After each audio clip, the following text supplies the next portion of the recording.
Welcome, dearest patrons and poltergeists, to Chateau Macabre, a gay horror podcast where we give our hot takes, gay brain theories, and initial reactions, keeping it cool, creepy, and camp with our original topics that never fail to please. Yes, welcome back to our show. I'm Robert. I'm Kyle. And we're here to share with you some horror news updates, announcements, reviews, recommendations, and share some spooky discussions about our favorite horror movies and characters. So without further ado, let's get right into our show. As always, we like to think of this as our weekly Halloween party, and every good Halloween party needs a good spooky-themed cocktail. So our spooky-themed cocktail of this week is called the Tiki Torch. Ooh. It is a mix of whiskey, rum, fireball, pineapple juice, orange juice, lime juice, and grenadine. Perfect for summertime. Yeah, let's see if this kills me. Cheers, Kyle. The blood of your enemies. Not bad. Not bad. It's like a Hawaiian punch. Yeah, I honestly kind of was expecting not to like this because I did put in a lot of whiskey and fireball, but this isn't bad. Oh, I haven't had Fireball since like college, but I guess it'll take us back. All right. So yeah, let's get into it. Yes, now that we've tasted this, let's get into our horror news updates. This past week, a new teaser trailer for the upcoming movie Terrifier 3 was released. This time around, Art the Clown is here to steal Christmas, and he's even brought his own blood red Santa Claus suit to wear while dismembering his victims. Terrifier 3 is Christmas themed, but some of the shots shown in today's trailer also reveal a few other non-holiday kills for the audience to look forward to. A description for the film says fans can expect to see Art unleash chaos on Christmas Eve. I'm pretty excited to see this. This is a good one. Yeah, I've become a pretty big fan of like the Terrifier franchise. It's like the two other movies plus like the original one, All Hallows Eve. I don't know if you saw that one, but that was like the like short film where Art kind of originated from. So Oh, okay. I didn't see that one, but I think we watched 1 and 2 together. We did, yes. I didn't know there was that thing. Yeah, so Art the Clown originally, there was this movie called All Hallows Eve, which was basically an anthology movie, like a bunch of different short films put together, and Art was like in that. He was in one of the shorts and also like some of the like, I guess, cutaways in like the movie, like bridging the different short films together. So he originally comes from that movie, and then that movie spawned like Terrifier, Terrifier 2, and now Terrifier 3. I'm really excited for this one. I'm excited that it's like a Christmas themed slasher. Like the last two have been like Halloween themed, but this one's now like Christmas themed. I don't know if you've seen any of the movie posters that have been released recently, but they're pretty shocking and gory, and of course Christmas themed. You have like Art the Clown wearing like a bloody Santa suit and like The shades, yeah. And I forget what that girl's name was, but like the girl from the first movie who's now like a zombie demon lady now. I forget her name, but she's like dressed up like Jesus, like she's wearing like the crown of thorns. Oh my god. Yeah, so I'm expecting this movie to be very, I mean, we know what to expect from Terrifier. From at this Terrifier, point. I mean, over the top, gory, disgusting. Maybe this one will even be blasphemous and sacrilegious. So you can add bonus points for that one. I don't know. I mean, Terrifier, it's like, even though we know what to expect, I still get squeamish when I watch the. I mean, it's disgusting. It's disgusting. Like the bedroom scene in the last movie. That one haunts me to this day. Oh my gosh. I mean, that's why people like these movies. So I'm excited for this, and I'm excited for, a Christmas movie around Halloween time. Yes. Bring on the holiday cheer. Neon has been having a killer year here in 2024, and they're back in the wake of Longlegs with their upcoming film Mother's Instinct. It is set to release on digital this coming August 13. Psychological thriller stars Academy Award winners Jessica Chastain and Anne Hathaway. It's based on the novel Derrière la Haine by Barbara Abel, and it's also a remake of director Olivier Masset Depassé's same-titled French-language film from 2018. So the new film is set in the early 60s. Best friends and neighbors Alice and Celine live in an idyllic traditional lifestyle with manicured lawns, successful husbands, and sons of the same age. But life's perfect harmony is suddenly shattered after a tragic accident. Guilt, suspicion, and paranoia combine to unravel their sisterly bond, and a psychological battle of wills begins as the maternal instinct reveals its darker side. I've seen clips of this, like one of the boys falling to his death, and I think Anne's character blames Chastain's character for his death for whatever reason. I would put it in the same genre of movies as like Don't Worry, Darling, where it goes around the trope of a very perfect, idyllic, traditional lifestyle, and then you kind of see people's deeper psychological problems stemming from there. Well, let's hope this one isn't as bad as Don't Worry, Darling. You didn't like that one? No, I thought it was awful. That one was like interesting, but yeah. I mean, did I like the concept? Sure. Mm-hmm. Did I think it was well executed? No. Well, I'm excited to see this one too. Next up, the Boulet brothers are joining DC Comics and writing their own horror comic book. The Boulet brothers may be known for their drag competition show Dragula, but now they're taking their brand of horror into the DC universe, creating issues for the upcoming anthology horror comic series DC Horror Presents #1. The DC horror brand is a leg of the DC universe, which obviously focuses on horror. It made its debut in 2021, expanding the Conjuring universe with a series called The Conjuring: The Lover. The upcoming project features works by the Boulet brothers. The upcoming project featuring works by the Boulet brothers will drop just in time for Halloween on October 23rd. Here is the customer pitch for DC Horror Presents #1. Bones crunching, worms munching, blood splattering. These are a few of our favorite things. From some of the most dark and cunning minds in horror comes DC Horror Presents, a new collection of gruesome tales set in the DC universe. With stories penned by some of our favorite names in horror, this anthology will have die-hard horror fans quaking with fear. I'm pretty excited about this because it kind of encapsulates a lot of things I love, like obviously horror, the Boulet brothers, drag, and like DC Comics, which I'm a big fan of.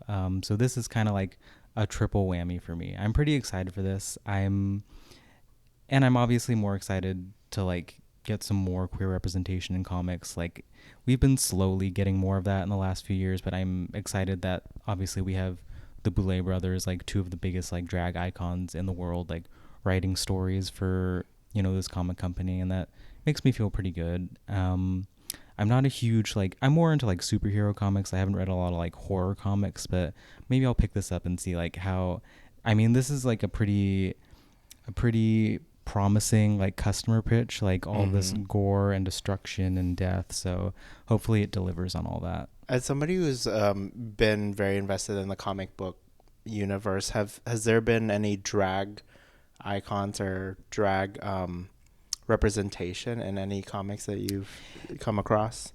A little bit, not a lot, but it's it's more than nothing. I know, like I said, there have been like in the last few years more push for queer representation in comics, and there have been like little characters here and there who mentioned that like there was a version of Spider-Man, like they have the whole like Spider-Man into the Spider-Verse thing, and there's like a version of Spider-Man out there who's like a drag queen, and so that was something they had like a year or two ago.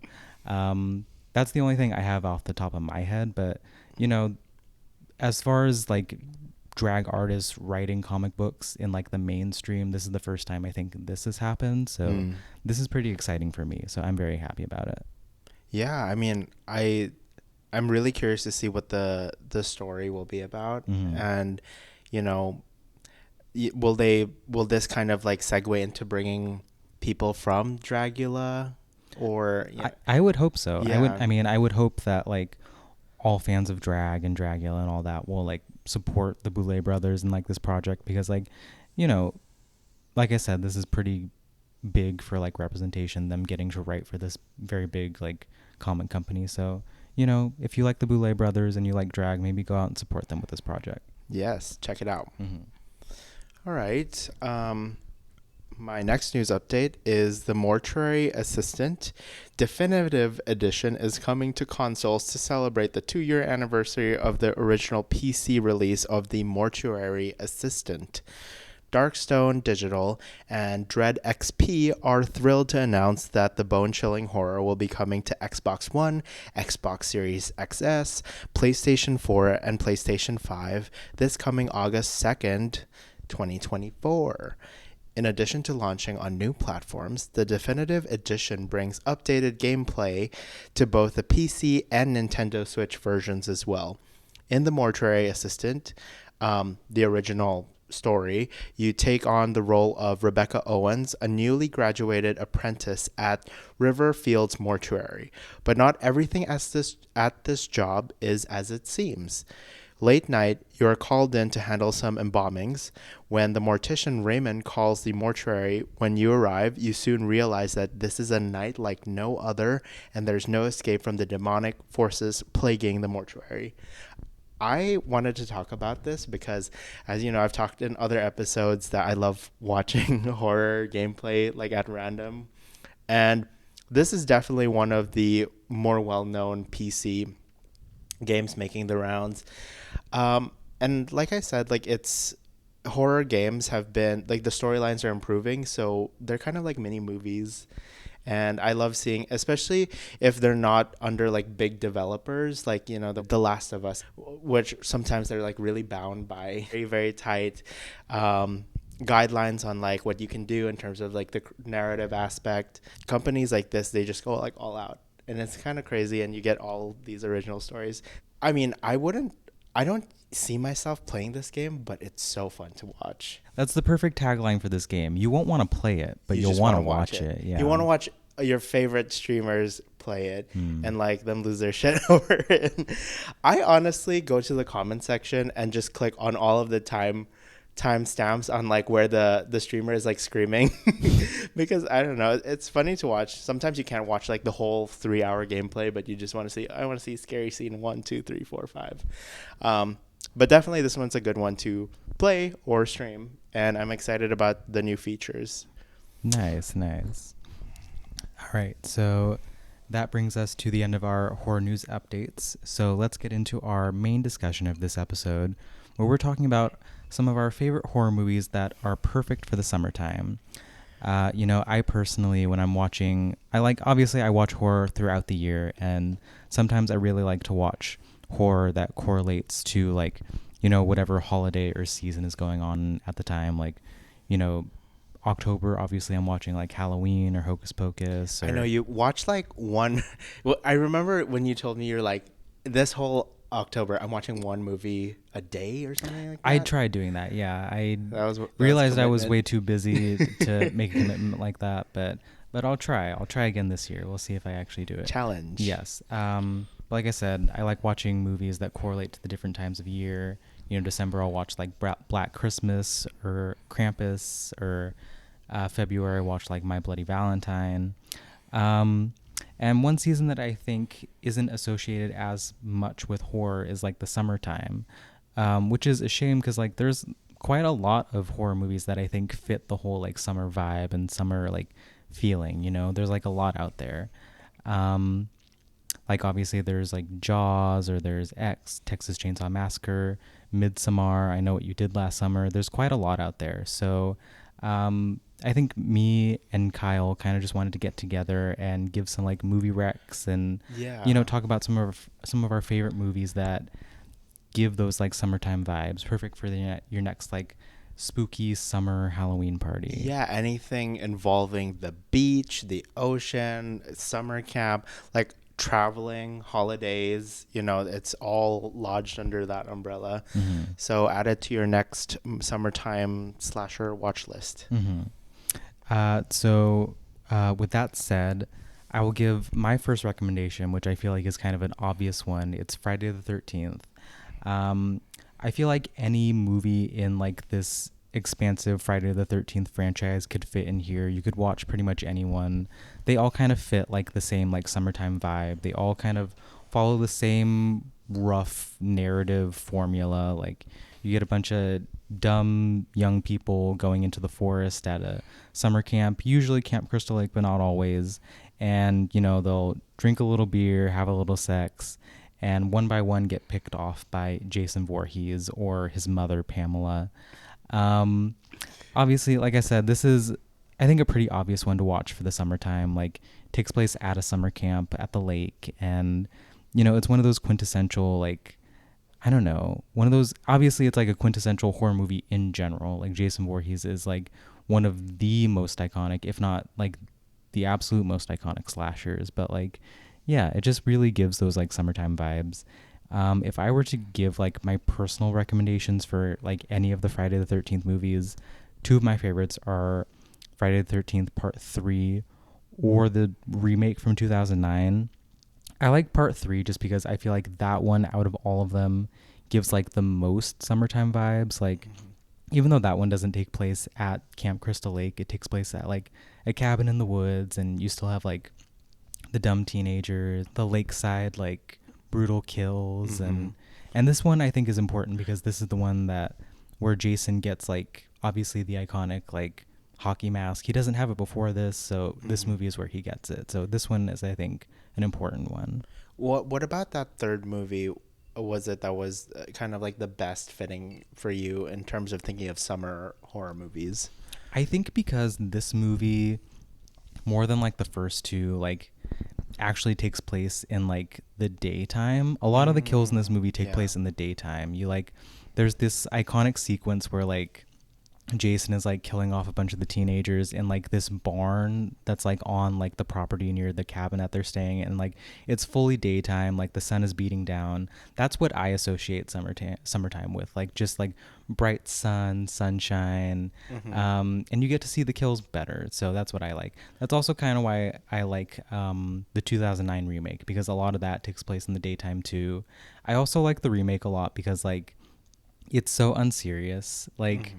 they weren't trying to reinvent the wheel with that one. Like, it's just like you have like the, I don't know if you've seen the remake, but you have that, there's like an Asian character in that movie who's just like a big stoner, and like Jason's literally like coming up to him with like an axe, and he's just like, or not an axe, sorry, machete, and he's just like, "You want some of my joint?"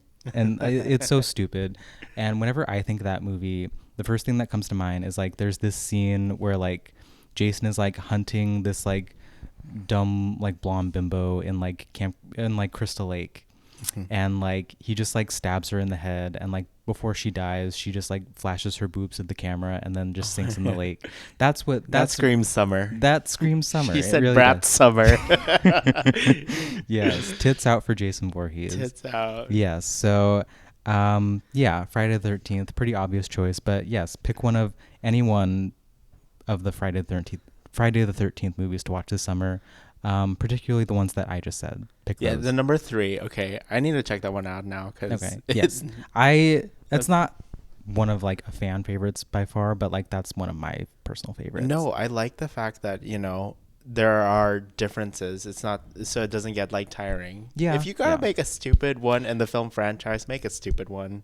I mean, with Friday the 13th, like, even though they all follow the same formula, like, I can't say any of them, like, they all kind of switch it up. Like, Jason goes to New York, Jason goes to space, Jason goes to hell. Like, they do definitely switch it up. Like, there's one where a girl has, like, Carrie-esque telepathy powers. Like, those movies definitely aren't boring, and I think there's a reason why they just keep making them and people keep watching them.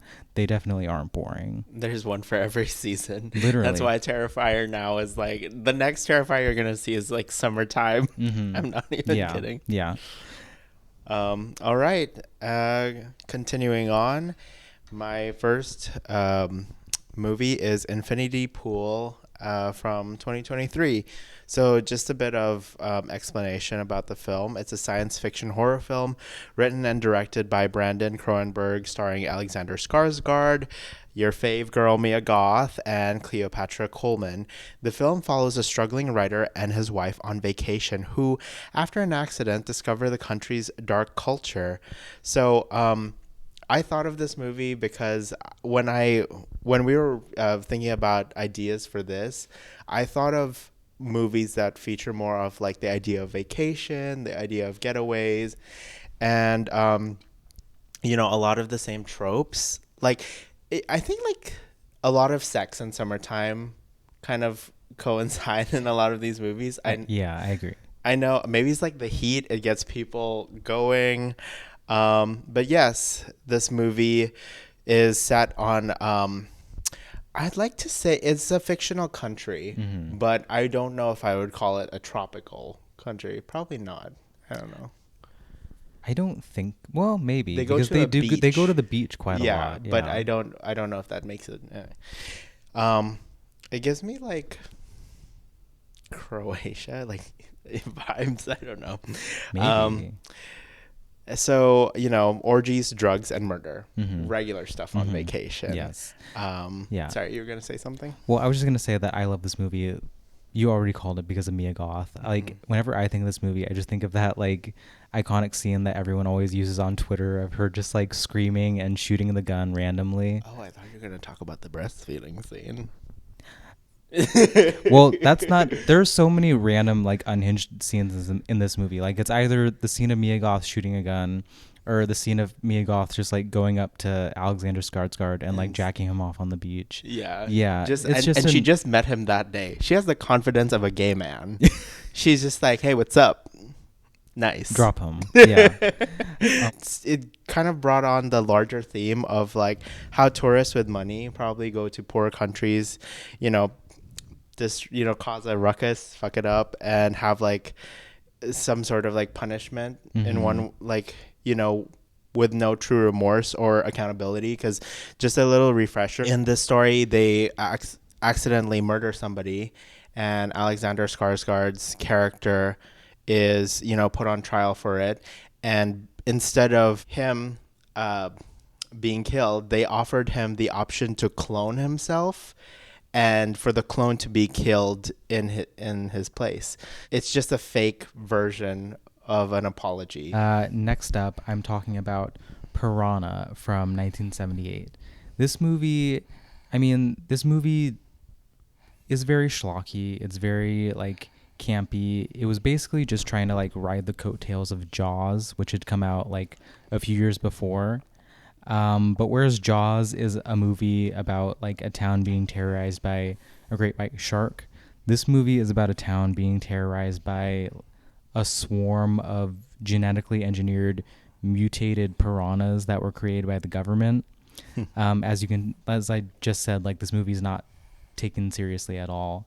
Um, what I love about this movie is that like it kind of encapsulates like all the like tropes I think that come along in like a summertime horror. Like you have like in Jaws, like it's like around 4th of July and like all the tourists are coming in and like the mayor doesn't want to stop anything because like, oh, the tourists are here, like we can't tell them about the piranhas, and all the tourists are in like the water like swimming having fun, and then boop, they all just get like eviscerated by these piranhas. Hmm. Um, and what I really like about this movie is that like the main characters are so stupid and they do nothing.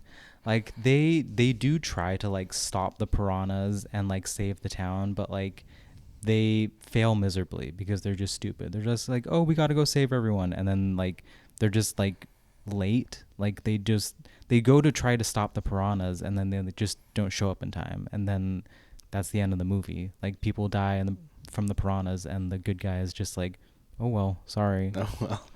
Um, Actually, the first Piranha movie I watched was Piranha 3DD. Oh So god. I think I got the most, like the core essence of what this whole franchise is about. And that was like that wasn't was that was the remake, right? Oh Because I know yeah, it was like because maybe like not even the second. I'm not really I know sure. there have been like many Piranha movies. I've only seen like the original one from 78, but I think they all just kind of like have this same unhinged, unserious, like goofy, schlocky vibe to them. Yeah, I don't know. Half this movie is like a very scandalous MTV music video, and then half is like just piranhas eating people. Yeah, honestly, one of my favorite kind of horror movies. I love B movies, and so I think that's why Hmm. I'm drawn to like this movie and some of the other movies on this list. I know they really go there. Never gonna forget the freaking bathtub scene where a piranha goes up the girl's hoo ha, Okay, so and that it's scene's just not in the original, so I haven't seen that one. no piranha Now I'm very 3DD. curious about the remake Yeah, movies. it's not just 1D; it's like double D. So you get all you get Brat Summer, just like We should retitle this movie Brat Summer Horror Okay, Edition. that just gave me a thought. Remember how you said Friday the 13th, the third movie? Mm-hmm. I think it's the third movie that always has to be like anything with the word like the title 3 in it. Well, 3 was also 3D, so they were definitely using that too. Yeah. Yeah. Speaking of boobs, we're on to the next movie, Hostel 2005. For those of you who haven't seen it, it's basically a movie about a group of college dudes backpacking through Europe, and they meet this friend who convinces them to go to a part of Eastern Europe that's more underground and seedy in the promise of, beautiful women. Members of this friend group start disappearing. They slowly start to realize that, oh, they kind of entrapped us here for more sinister reasons. Definitely plays off of like the very American idea of like going on vacation in another country, like what we talked about with Infinity Pool. Like Americans have this idea that they can just like show up in any country and like, I don't know, just be safe and nothing will happen to them because like, I don't know, there's this typical American arrogance or ignorance that like everything will just go their way. Like literally the whole reason they go to this like secluded part of like Eastern Europe is because they want to, get women and get drugs and party, but just like they don't realize how much danger they're in until it's way too late. It affected tourism in this particular part of Europe for a very long time. Because actually it was like, it's true. Well, it wasn't like this movie takes place in Slovakia. Slovakia is a very small country, and like they basically, I don't know if tourism has gotten any better, but it basically like disappeared for a very long time simply because of this movie, which is kind of sad because like they didn't do anything. Slovakia did not do anything. They're just Eastern European. Yeah, they're like, what'd I do? Dua Lipa came out of Eastern Europe and saved everything. True. She's like holding the economy up. Similar to Infinity Pool, it follows like the main character just kind of becoming like a different version of themselves. For example, in Infinity Pool, Alexander Skarsgård becomes almost like a monster type of thing, whereas Paxton from this movie eventually starts, to survive obviously, but he starts also like killing and mutilating some of the tourists who pay to massacre these people. So I think it also, there's some parallelism there, right, with them becoming more aggressive people during the summertime. It's a great film for your summer movies. I agree. Don't watch the sequels though. It's not as good as the first one. Yeah, I agree. I mean, second one's kind of good, but the third one just stay away. No. Yeah. Was that the Vegas one? It was. Yeah. Oh, God. Thank God they didn't make another one. Yeah. But yes. Last movie we have on this list is The Hills Have Eyes from 1977. So this movie basically plays on a family vacation. We've talked about like vacations throughout this list, but this one is specifically a family vacation. It follows like this very waspy Midwestern family as they go on their family summer road trip through the desert. And of course the dad is too stupid to ask for directions, and they end up getting stranded in the middle of nowhere. And out of nowhere they just become targeted and picked off one by one by this family of mutant inbred cannibals. So that's fun. Oh. Yeah. This movie I think perfectly like captures the vibe of how stressful it is being on a vacation with your family. The parents are total idiots. Like the dad is arrogant and stupid and also kind of racist. And I don't feel super bad for him when he dies. The mom is also annoying as hell. Like she didn't deserve to die for that. She's just very annoying, and I didn't really feel bad for her. Basically every member of this family hates each other and is trying to get out of this vacation, and they were all just like forced to be there. So that makes it kind of suck that they all just end up getting picked off one by one by these murder cannibals. Yeah. But honestly, like, I'm not gonna lie, I did root for the cannibals at some point because some of these family members just suck. But also family vacations, so relatable. Like like I don't know about your family, but like my family, oh my god, my mom just like jam packs everything, all of the non like that's the real horror over here. My mom just jam packs things that like nobody really finds fun except her, and then my dad just like gets cranky, and then the only like real vacation that I get is like to go on Grinder afterwards and see who's in the area. As the gay child, you're just like, this is not my idea of a vacation. Yeah, I'm sure some of the times you've seen some of those murder cannibals on Grinder. Yeah. Yeah. Yeah, you told me that story of yours where you went to the bathhouse. I'm like, Oh, yeah, he was definitely trying to eat you.